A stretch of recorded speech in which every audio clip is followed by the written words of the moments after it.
तो आपने देखा कि ये तमाम तरह की सेल हमारे बॉडी में है। ये न्यूरॉन सेल है, नर्व सेल है, it transmit nerve impulse from one part of body to other part. This is the muscle cell, voluntary muscle. It is found in our arm, our legs, our jaw. It contracts with the will of individual. This is involuntary muscle.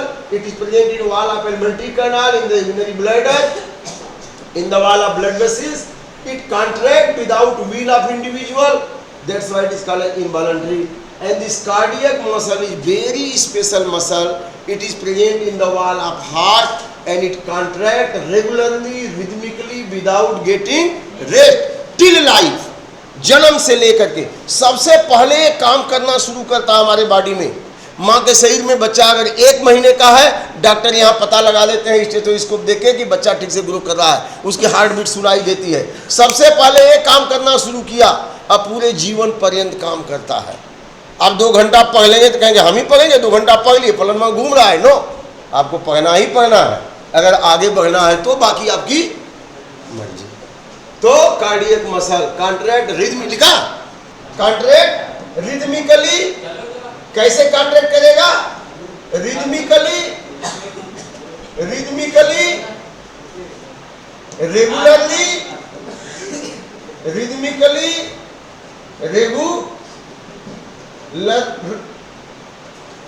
Regularly, without getting rest. कौन? किसकी muscle? Cardiac muscle, heart की muscle. Getting rest, बिना कोई थके, बिना कोई आराम किए पूरे जीवन पर्यंत वो काम करते रहता है कार्डियक मसल। तो हमको इससे लेसन लेना चाहिए। और भी तमाम सारी सेल्स हैं हम लोगों की बॉडी में। मैं जरा दिखा, असल में क्या है ना, सेल खाली सेल सेल सेल चिल्लाते रहिए, नहीं समझ में आएगा हमारी बॉडी में कहाँ है, क्या काम कर रहा है। जब आप जान जाएंगे तो आपको यकीन हो जाएगा कि वास्तव में हम सब लोग सेल से ही बने हैं। समझ में आ रहा है कि नहीं? तो इसके बाद और कौन सी सेल है? और सेल है हमारी ब्लड सेल। ब्लड सेल में आरबीसी। आरबीसी का नाम जानते हैं? क्या है आरबीसी पूरा? अरे वाह, red blood cell. Red blood cell, अच्छा। इसमें न्यूक्लियस होता है हम लोग के आरबीसी में? हम लोग के आरबीसी में न्यूक्लियस होता है? कितने लोग हैं जिनके आरबीसी बोन मैरो में? बहुत बढ़िया, कौन बताया? खड़ा हो जाओ, कौन है? हाँ, बहुत बढ़िया, बोन मैरो में। बोन मैरो में, बहुत अच्छा, बैठ जाइए। बोन मैरो में जब हमारा ब्लड सेल बनता है तो ब्लड से, तब इसमें न्यूक्लियस होता है। लेकिन जैसे ही अब यह न्यूक्लियस आरबीसी ऑक्सीजन ढोना है तो इसका न्यूक्लियस रिप्लेस हो जाता है। अब न्यूक्लियस के जगह पे यहाँ क्या हो जाता है बेटा? न्यूक्लियस की जगह पे क्या हो जाता है? हीमोग्लोबिन। हीमोग्लोबिन। जब गाड़ी चेसिस निकलती है कंपनी से, किसी को बस बनाना है तो उसमें सीट लगवा देता है, किसी को सामान ढोना है तो सीट लगवाएगा कि वैसे ही खाली छोड़ेगा? तो जैसा काम लेना है वैसा करते हैं। तो आरबीसी तो बना, उस समय न्यूक्लियस था, लेकिन इसका काम क्या है? To carry oxygen. किसको ढोना है? ऑक्सीजन को। तो ऑक्सीजन ढोने के लिए न्यूक्लियस नहीं चाहिए, हीमोग्लोबिन। अब बस में पैसेंजर ढोना है तो सीट चाहिए ना, आदमी बैठेगा कहाँ? तो ऑक्सीजन ढोने के लिए क्या चाहिए? हीमोग्लोबिन चाहिए। तो ये ऑक्सी हीमोग्लोबिन के रूप में बनता है तो न्यूक्लियस है, लेकिन बाद में न्यूक्लियस की जगह क्या आ जाता है? हीमोग्लोबिन। तो इंसान में, ह्यूमन बीइंग में, आरबीसी में न्यूक्लियस नहीं होता है। न्यूक्लियस की जगह क्या होता है बच्चों? लेकिन मेढक में, मछली में, लामा अरुणाचल वगैरह में होता है, कैमल, लामा, इनके आरबीसी में न्यूक्लियस होता है। मेढक, मछली, बर्ड में आरबीसी में न्यूक्लियस होगा, लेकिन हम लोग के आरबीसी में न्यूक्लियस नहीं होता है। न्यूक्लियस जगह क्या होगा? क्या होगा? हीमोग्लोबिन। बहुत बढ़िया। तो लेकिन मछली, मेढक के न्यूक्लियस उसमें अच्छा, केचुआ देखे, अर्थवर्म देखे हैं, उसका भी ब्लड तो लाल होता है, उसमें आरबीसी होता है कि नहीं होता है? अर्थवर्म देखेंगे नहीं, मिट्टी से निकलता है, मिट्टी से देखा ही नहीं है। कितनी मछली पकड़ चुका होगा केचुए से, क्यों धर्मवीर? केचुआ उसमें आरबीसी, उसमें रक्त होता है ना लाल, तो उसमें आरबीसी होता है कि नहीं होता है? लाल तो है ब्लड, आरबीसी होगा कि नहीं? हाँ, लाल है तो होगा ही। कंफ्यूजन है, होता है कि नहीं होता है? अर्थवर्म के एक तो ह्यूमन का आरबीसी है, या उनमें से हमारा भी हो सकता है। और यहां पे जो अर्थवर्म है, इन earthworm blood is red. In earthworm blood is red in colour, but RBC is present or absent? RBC is absent। तब कैसे रेड होगा? RBC है ये नहीं है तो कैसे रेड होगा? RBC तो नहीं है, रेड कैसे होगा? रेड होने के लिए RBC नहीं चाहिए, रेड होने के लिए हीमोग्लोबिन चाहिए। ब्लड को रेड होने के लिए आरबीसी नहीं चाहिए, ब्लड को रेड होने के लिए हीमोग्लोबिन चाहिए। यह रेड कलर का पिगमेंट है। यह क्या है? रेड कलर रिस्पिरेटरी पिगमेंट है। रेड कलर का रिस्पिरेटरी पिगमेंट है। रेड कलर का रिस्पिरेटरी पिगमेंट है। रिस्पिरेशन में मदद करता है, ऑक्सीजन ढोता है। तो ऑक्सीजन बाइंड होती है हीमोग्लोबिन से। किससे बाइंड होती है? ये तो आरबीसी में है, ऑर्गेनाइज ढंग से है, ऑर्गेनाइज ढंग से है। बोन मैरो में हमारे बना आरबीसी, उसमें हीमोग्लोबिन बन गया, और हमारे बॉडी में जो आरबीसी आज बनी 120 दिन तक ढोती है ऑक्सीजन। 121वें दिन काम करना बंद कर देती है। आपकी पेन में रिफिल लगा है ना, लिखते लिखते रिफिल खत्म हो जाती है तो क्या करते हैं? रिफिल को निकाल देते हैं, नई रिफिल लगा लेते हैं, यही करते हैं ना। वैसे ही हमारे बॉडी में जब आरबीसी बनती है 120 दिन के बाद काम नहीं करती, तो उसको लीवर में और स्प्लीन में तोड़ दिया जाता है। तोड़ करके उसका हीमोग्लोबिन से आयरन निकाल लिया जाता है और फिर से बोन मैरो में भेजा जाता है। फिर नई आरबीसी क्या होती है? बन जाती है। जैसे आपके घर में टीन डब्बे हैं, प्लास्टिक है, कबाड़ी वाले को दे देते हैं, फिर वो ले जाता है, फिर फैक्ट्री में गला करके आइटम बन के फिर मार्केट में आ जाता है। तो हमारे बॉडी में इसका क्या होता है? रिसाइकलिंग होते रहता है। तो आरबीसी का लाइफ स्पैन कितने दिन है? 120 दिन। 120 दिन के बाद नई आरबीसी बनती है। आप सोचो, हमारे ब्लड में 45 से 50 लाख आरबीसी पर क्यूबिक एमएम ब्लड। एक क्यूबिक एमएम एरिया में 45 से 50 लाख आरबीसी हैं। माने बहुत सारे आरबीसी हैं, इतने बनते रहते हैं, टूटते रहते हैं 120 दिन के बाद। तो कुछ बन रहे हैं, कुछ ये सारा चल रहा है, माने सेल जनरेट हो रहा है। लेकिन मैं बोल रहा हूं कि अर्थवर्म में आरबीसी नहीं है, फिर भी उसका ब्लड कैसा है? रेड है। इसका मतलब हाँ, बिकॉज क्योंकि आप लोगों को साइंटिस्ट बनाना है। अभी 9वीं में जाएंगे तो किशोर वैज्ञानिक प्रोत्साहन योजना KVPYC, इसका फॉर्म निकलेगा, आप भरेंगे, उसमें निकल गए तो आप यंग साइंटिस्ट हो जाएंगे। बहुत सारे फॉर्म निकलने वाले हैं, ओलंपियाड भरना है, इसीलिए मैं डिटेल में पढ़ा रहा हूँ, ठीक है ना। हाँ, तो घबराइएगा मत, अब आपको साइंटिस्ट बनाने की प्रक्रिया चल रही है, इसीलिए थोड़ा आपको लगेगा कि तो अलग है, बट यही अलग आपको सबसे अलग बना देगा। आप साइंटिस्ट हो जाएंगे, कुछ अच्छा कर लेंगे, ठीक है। तो एक्स्ट्रा नॉलेज रखिए, ठीक है ना। तो because haemoglobin is dissolve in blood plasma. उनके ब्लड प्लाज्मा में, जैसे अभी होली में पानी में रंग डाल दिए थे ना, पानी में रंग डाल दिए थे तो कलर्ड हो गया, लाल रंग डाला तो पानी कैसा हो गया, हरा डाल दिया तो ग्रीन हो गया अंग्रेजी में, ठीक है। तो जैसा कलर डाला वैसा हो गया। तो रेड कलर का हीमोग्लोबिन उनके ब्लड में डिजॉल्व हो गया है, तो ब्लड कैसा हो गया, यही ऑक्सीजन कोड होता है, ठीक है ना। लेकिन हम लोग में हीमोग्लोबिन कहाँ है? अब जैसे गांव पे है, गांव में लोग जमीन पे बैठ के खा लेते हैं, लेकिन आप यहाँ पे नवोदय के बच्चे हैं, आप कहाँ बैठ के खाते हैं? बाकायदे डाइनिंग हॉल में डाइनिंग टेबल लगा हुआ है ना। तो आप एडवांस है ना। कुछ लोग आज भी थाली लेकर के भाग के जाते हैं डाइनिंग हॉल से हाउस में, वही बैठ के खाते हैं। एडवांस से मतलब उल्टा चल रहे हैं, उल्टा नहीं चलना, कुछ आगे बढ़ना है।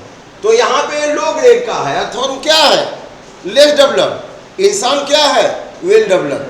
तो पहले यहाँ से हम लोग यहाँ तक पहुँच चुके हैं, डिजाइंड हो गए, ठीक है ना। तो आरबीसी, डब्ल्यूबीसी का नाम सुने हैं? डब्ल्यूबीसी व्हाइट ब्लड सेल, इसका काम क्या है? डब्ल्यूबीसी का काम क्या है? डब्ल्यूबीसी का कोई काम है क्या? WBC soldier of the body, यह हमारे बॉडी का क्या है? सोल्जर है, आर्मी है। It protect us from disease, यह भी एक सेल है। डब्ल्यूबीसी भी क्या है? सेल है। यह न्यूट्रोफिल है, न्यूट्रोफिल। यह सीधे कोई पैथोजन आएगा उसको खा जाएगा, कमांडो की तरह खत्म कर देगा। ये भी एक सेल है। एक सेल तो आरबीसी वो ऑक्सीजन हो रहा है, यह सेल है कोई पैथोजन आया उसको किल करके खत्म कर दिया, तो सेल है कि नहीं है? कई तरह से हमारे बॉडी में तमाम तरह के सेल हैं। और ऐसे ही एक सेल है एडिपोसाइट, यह फैट डिपॉजिट करता है। क्या डिपॉजिट करता है? फैट। यह एडिपोसाइट है, यह एडिपोसाइट है। क्या है?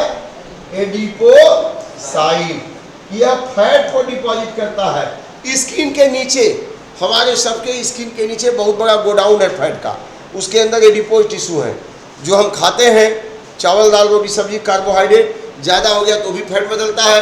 जो घी तेल खाते हैं उसमें भी फैट है, वो भी आकर के जमा हो जाता है। इसलिए हमारा बॉडी स्लिम ट्रिम होता है, हमारे बॉडी के टेम्परेचर को मेंटेन करने में मदद करता है, ठीक है ना। तो हमारे स्किन के नीचे एडिपोसाइट माने एडिपोज सेल है। कौन से सेल है? Adipose cell. तो हमारे बॉडी में भी तमाम सारे सेल हैं, इन्हीं सेल से मिलके हमारा बॉडी बना है। अब तो यकीन हो गया ना, हम सब लोग सेल के बने हुए हैं। सेल, कई सेल मिलकर के क्या बना दिया, ठीक है, समझ आ गया। तो इतना सेल बहुत है ना। इसके बाद हम लोग सेल के टाइप्स उनके न्यूक्लियस के आधार पर, तो लिख लीजिए, बस हो रहा हूं, घंटी लग गई है। ऑन द बेसिस ऑफ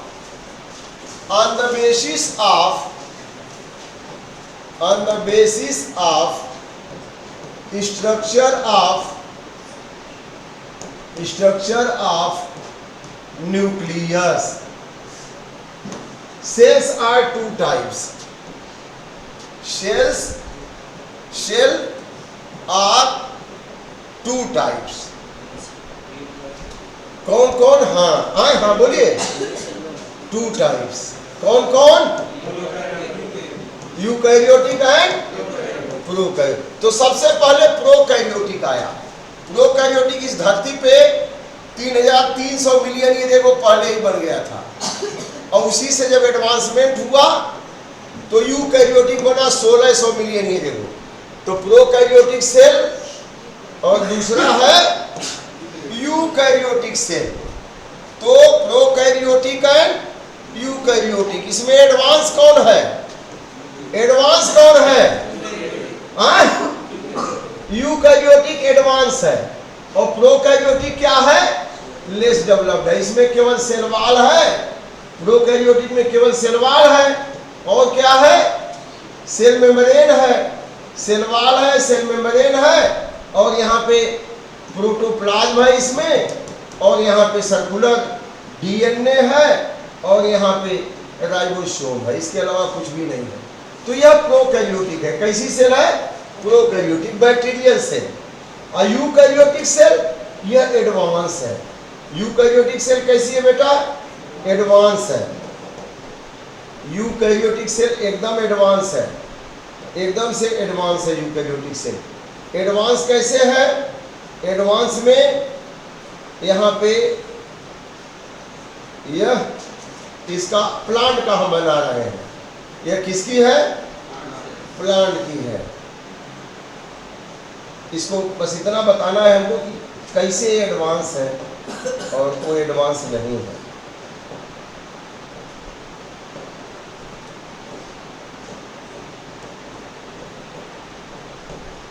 और यहाँ पे यह जो है सेल मेम्ब्रेन है।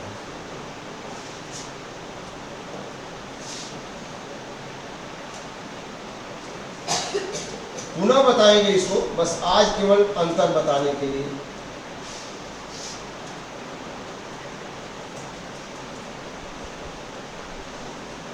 देखिए, यह इनकी सेल वॉल है। यह इनकी क्या है? Cell wall. यहां जगह जगह खिड़की क्यों है? दीवार से तो हम नहीं देख सकते, खिड़की है कि हम बाहर से देख सकते हैं, लाइट आ सकती है। वैसी जगह जगह सेल वॉल कटा हुआ है, सेल मेम्ब्रेन उभरा है, ताकि यहाँ की सेल यहाँ के सेल के बीच में एक्सचेंज हो सके मैटेरियल, ठीक है ना। और यहाँ पे न्यूक्लियस है।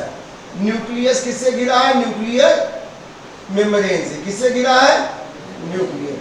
तो ऐसी सेल जिसमें न्यूक्लियस क्लियर हो, वेल डेवलप्ड हो, उनको कहेंगे यूकैरियोटिक। यू माने वेल डेवलप्ड, कैरियन माने न्यूक्लियस। तो जिसमें न्यूक्लियस वेल डेवलप्ड हो उसको क्या कहेंगे बेटा? यूकैरियोटिक। और जिसमें न्यूक्लियस है ही नहीं है, न्यूक्लियर मेम्ब्रेन नहीं है, तो उसको क्या कहेंगे? प्रोकैरियोटिक। तो प्रोकैरियोटिक में न्यूक्लियस ही नहीं है। प्रोकैरियोटिक में न्यूक्लियस नहीं है, न्यूक्लियर में खाली डीएनए है थोड़ा सा, बस क्या है? डीएनए। इसमें मेम्ब्रेन बाउंड सेल ऑर्गेनील्स है तमाम सारे। गाल्जी बॉडी है, यहाँ पे गाल्जी बॉडी है। और इसको फिर हम बनाएंगे, आपको बताएंगे। और लेकिन अभी जो है बस बताने के लिए कि क्यों प्रोकैरियोटिक क्यों यूकैरियोटिक, आप बिल्कुल देख करके बता सकते हैं कि यहाँ पे गाल्जी बॉडी है और यहाँ पे माइटोकॉन्ड्रिया है, माइटोकॉन्ड्रिया है। और प्लांट है कि यहाँ पे क्लोरोप्लास्ट भी होगा। क्या होगा? क्लोरोप्लास्ट। तो अब देखिए, देखने में ए एडवांस है कि ये वाला एडवांस है? ए एडवांस है, ए लेस डेवलप्ड है। तो प्रो मानी primitive, karyon means nucleus. The cell in which nucleus is primitive means there is no nuclear membrane, only DNA is present, ribosome is present, there is no mitochondria, there is no Golgi body, there is no endoplasmic reticulum, there is no chloroplast, less developed, so it is called as what type? Prokaryotic. But the cell which contain nuclear membrane, well developed nucleus, endoplasmic reticulum, mitochondria, Golgi body, chloroplast, it is called as eukaryotic. Eukaryotic, U plus carrion, U plus carrion. U माने well developed, U माने well developed, well developed. carrion माने nucleus, carrion माने nucleus. तो जिसका nucleus well developed है उसको क्या कहेंगे? यूकैरियोटिक। और प्रो माने प्रिमिटिव, प्रो माने प्रिमिटिव। जिसका न्यूक्लियस प्रिमिटिव है माने न्यूक्लियर मेम्ब्रेन नहीं है, प्रिमिटिव माने लेस डेवलप्ड। ये क्या है? लेस डेवलप्ड, क्योंकि यहाँ पे केवल डीएनए है, क्रोमोसोम भी नहीं है, न्यूक्लियर मेम्ब्रेन भी नहीं है। तो प्रोकैरियोटिक का मतलब ये क्या है? Less developed. ये क्या है? लेस डेवलप्ड है। कौन? प्रोकैरियोटिक। क्योंकि न तो माइटोकॉन्ड्रिया है, न गाल्जी बॉडी है, मेम्ब्रेन बाउंड ऑर्गेनील्स नहीं है, न्यूक्लियस भी क्लियर नहीं है, न्यूक्लियर मेम्ब्रेन भी नहीं है। तो ये बैक्टीरियल सेल और ये प्लांट और एनिमल सेल, हम लोगों का सेल यूकैरियोटिक है। ठीक है ना। तो आज के लिए इतना ही। Thank you very much.